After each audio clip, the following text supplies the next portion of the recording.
तेरा मेरा नाता कोई के आने वाले एपिसोड में हम देखेंगे कि नील जो है वो सॉरी मांग रहा होता है चाहत से। और चाहत उसे देखकर चुप हो जाती है। चाहत बोलती है तुम्हें सॉरी की कोई ज़रूरत नहीं है। नील कहता है नहीं, मुझे हॉस्पिटल के बारे में पता था और मुझे तुम्हें पहले ही बता देना चाहिए था।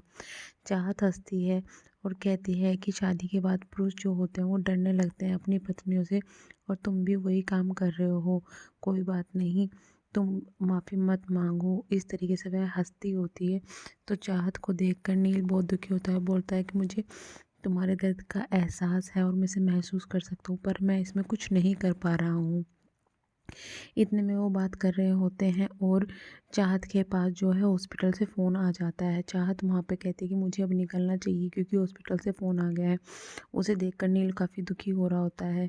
जमुना जहाँ लोग होते हैं उनको बाहर सजावट उतारने के लिए कहता है, मिठाई को वापस भेजता है और व्यास जी से सवाल करने लगता है। वह पूछता है कि सरस्वती की हत्या उसने नहीं की। आपको भी पता है कि सरस्वती की हत्या किसने की है, आप फिर ऐसा क्यों कर रहे हैं। वहीं पर व्यास नील भी आ जाता है और नील व्यास जी से सवाल करने लगता है कि सरस्वती की हत्यारा वो नहीं है, आप फिर भी उस पर जुर्म कर रहे हो।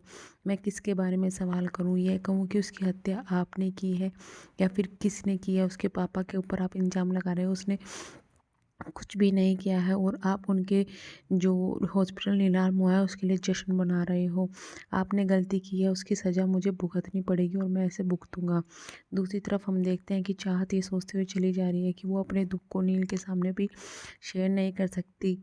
वह फिर एक मंदिर देखती है और वह कहती है कि जब नील परेशान होता है मंदिर में जाकर बैठ जाता है, और उसे देखकर चाहत मंदिर के बाहर बैठ जाती है और सोच रही होती है कि माता कुछ करो, अपने घर पर करो कि ये सब ठीक हो जाए और मेरे पिताजी का जो हॉस्पिटल है वो ना नीलाम हो, कुछ चमत्कार करो।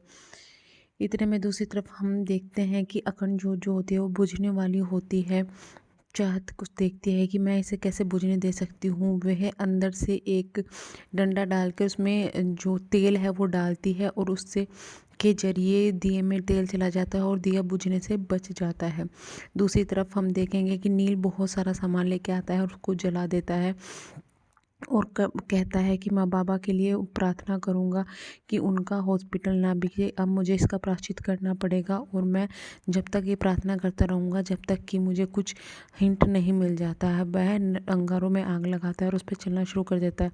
उसे बहुत तकलीफ़ हो रही होती है, बट वो फिर भी प्रार्थना करते हुए चलता रहता है कि मुझे जब तक कोई हिंट नहीं मिलेगी मैं यहाँ से नहीं हटूँगा। इतने में उसको आजान की आवाज़ आ जाती है और सुन के नील कहता है कि मुझे पता था, मुझे विश्वास था कि कुछ ना कुछ अच्छा ज़रूर होगा। और वो वहाँ से हट जाता है, उस पर दर्द सहन नहीं होता और वो जाकर बैठ जाता है। जमुना कहता है कि व्यास जी से कि आपको युवाओं से कुछ सीखना चाहिए, आज के व्यक्ति जो हैं उनसे आपको कुछ सीखना चाहिए। नील मंदिर की घंटी अंदर बैठा होता है, मंदिर की घंटियों की आवाज़ आती है, चाहत भी आ जाती है। चाहत को देखकर नील अपने घाव छुपा लेता है। चाहत कहती तुमने खाना खाया। नील ने कहा हाँ मैंने खाया। चाहत कहती मुझे बहुत ज़्यादा भूख लग रही है, मैं खाने का इंतज़ाम करती हूँ। इस तरीके से बात करती वो कहती है नील से कि तुम मुझे दूध उठा के दे दो। नील उठ नहीं पाता, लेकिन चाहत के कहने पर वो खड़े होने की कोशिश करता है अपने पैरों को छुपाते हुए और चलने की कोशिश करता है। उसे बहुत ज़्यादा दर्द होती है। तो चाहत बोलती है ये कौन से वाली चाल आज तुम चल रहे हो। तो नील कहता है ये मॉर्निंग वॉक है जो मैं कर रहा हूँ। तो चाहत बोलती है इस तरीके से नहीं होती। चाहत करके दिखाती है और उसको डांस करने के लिए कहती है। डांस करते हुए जो नील होता है उनसे डांस नहीं होता, उसके पैरों में बहुत ज़्यादा दर्द होता है। चाहत कहती है नील को कि पैरों में क्या हुआ। तो नील कहता है कि मुझे चोट लग गई। चाहत उसे दिखाने के लिए कहती है तो उसके चले हुए पैर देखकर चाहत घबरा जाती है, कहती है कि ये सब क्या है। तो नील कहता है कि ये मैंने प्रार्थना की है, मैंने दुआ की है कि तुम्हारे पिताजी का हॉस्पिटल ना बिके और कुछ ना कुछ चमत्कार हो जाए, उसके लिए मैंने दुआ की है, हो सकता है ये कबूल हो जाए। और चाहत उसे देखकर बहुत ज़्यादा दुखी होती है।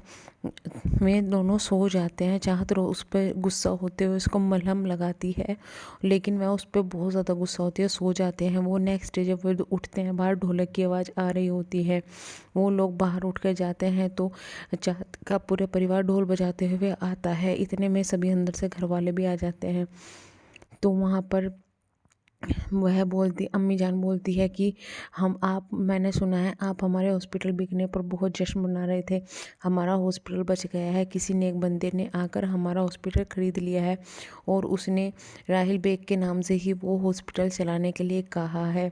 इसे सुनकर चाह जो होती है वो बहुत ज़्यादा खुश होती है और नील को कहती है कि तुम्हारी मेहनत और तुम्हारी प्रेर रंग लाई और हमारा हॉस्पिटल बच गया।